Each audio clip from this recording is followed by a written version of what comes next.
In the world of medicine, there are some tools that are so incredibly powerful, they demand our absolute respect and, honestly, a ton of caution. Today, we're going to dive deep into one of those tools, Hydromorphone. So what is this stuff really? We hear the word opioid thrown around all the time, especially in the news. But let's get specific and break down what makes this particular one so important. All right, let's break this down. Hydromorphone, which you might know by its brand name Dilaudid, is a seriously powerful painkiller. The easiest way to think of it is like morphine's much more potent cousin. In fact, milligram for milligram, it can be 5 to 7 times stronger. And just like morphine, it works by latching onto these special opioid receptors in your brain to just shut down pain signals. And this right here, this slide gets to the very heart of the issue with hydromorphone. On one hand, it's this amazing pain reliever, an incredible analgesic that can wipe out extreme pain and even create a feeling of euphoria. But, and it's a huge but, on the other hand, it comes with these massive risks, like dangerously slowing down your breathing or leading to physical dependence. This is the double-edged sword we're talking about. And to put its power into perspective, the government takes it very, very seriously. It's a Schedule II controlled substance. That's a federal classification for drugs with a high potential for abuse and dependence. We're talking about the same category as things like Vicodin, cocaine, and even fentanyl. That tells you just how strict the rules are around this medication. So okay, if it's that risky and that tightly controlled, when on earth is it the right tool for the job? Let's take a look at how it's actually used in a hospital or clinical setting. Yeah, we are not talking about taking care of a tension headache here. Hydromorphone is brought out for the big guns, for severe, acute pain. This is the kind of pain that comes with cancer or after a major surgery. We're talking severe trauma, bad burns, and even during certain cardiac events like a heart attack. Sometimes it's even used before an operation to get a patient ready. Now check this out, because this is a huge reason why it's so valuable. It works fast. When it's given through an IV, it can start working in as little as 5 minutes. That kind of speed is absolutely critical in an emergency, and the relief it provides usually lasts for about 3 to 5 hours. And the way it's given is just as controlled as you'd expect. It's administered slowly, through an IV, sometimes into the bone marrow, or just under the skin. But the key word here is titrated. That means it's not a one-size-fits-all dose. The medical team adjusts it very carefully, little by little, to find the exact amount needed to control the patient's pain without giving them too much. So we've seen the good side, its incredible power as a tool against pain. But you knew there was a but coming, right?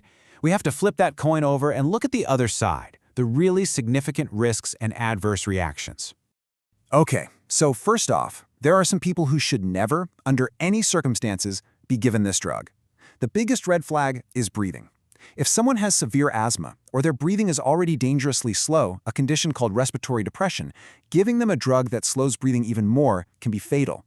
It's also a hard no for anyone with a known allergy to narcotics or a blocked intestine, since opioids can make that problem worse. And even if you don't fall into those categories, there's a whole list of common adverse reactions. A lot of these mess with your central nervous system. You might start with things that sound manageable, like drowsiness or nausea, but they can quickly escalate to some really disorienting effects, like delirium, agitation, and even seeing things that aren't there. And then we get to the really scary stuff, the life-threatening reactions. This is where the true danger of the drug shows itself. We've talked about respiratory depression, but it can also trigger seizures, cause a massive drop in blood pressure, lead to circulatory collapse, and ultimately, a coma. These are the absolute worst-case scenarios that doctors are always on guard for. And these risks don't just exist in a bubble. Hydromorphone becomes exponentially more dangerous if you mix it with other things that also slow down your system. Think alcohol, sedatives, or even certain types of older antidepressants. It's like a case of 1 + 1 = 10. The combined effect is way more powerful and dangerous than either drug would be on its own. So given all of these dangers, it's time to talk about the most critical warnings. There are special considerations and certain groups of people that require extreme caution. Let's get into those right now.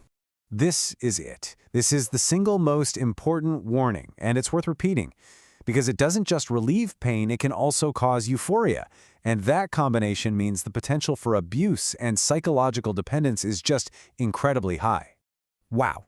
And this is a direct quote from the clinical data, and it is absolutely chilling. If hydromorphone is used for a long time during pregnancy, the baby can be born addicted and go through withdrawal. And we're not just talking about discomfort. The quote is crystal clear: this syndrome can be life-threatening for that newborn if it isn't spotted and treated by specialists right away. It's not just about specific conditions either. Certain groups of people are just more vulnerable. For anyone with a head injury or a history of seizures, this drug has to be used with extreme caution. For patients with heart problems or low blood pressure, you still need to be very careful. And older adults? They're often way more sensitive to the drug's effects, which makes them much more likely to have a bad reaction. So, what's the safety net here? What's the emergency plan? Well, in any place where hydromorphone is being used, another medication, naloxone, you might know it as Narcan, has to be ready to go at a moment's notice. Naloxone is what's called an opioid antagonist. It can literally reverse an overdose, restore breathing, and save a life. It's an absolutely essential emergency countermeasure. And that brings us right back to where we started, doesn't it? The two faces of hydromorphone. When it's used correctly, under the watchful eye of a medical team, it is a powerful healer. It can provide relief that is nothing short of life-changing. But it is always, at the very same time, a dangerous substance that has devastating potential if it's misused. And this leaves us with this final massive question. For a drug that has such a profound ability to both take away suffering and to cause it, where do you draw that line between healing and harm? Figuring that out remains one of the biggest challenges in all of modern medicine.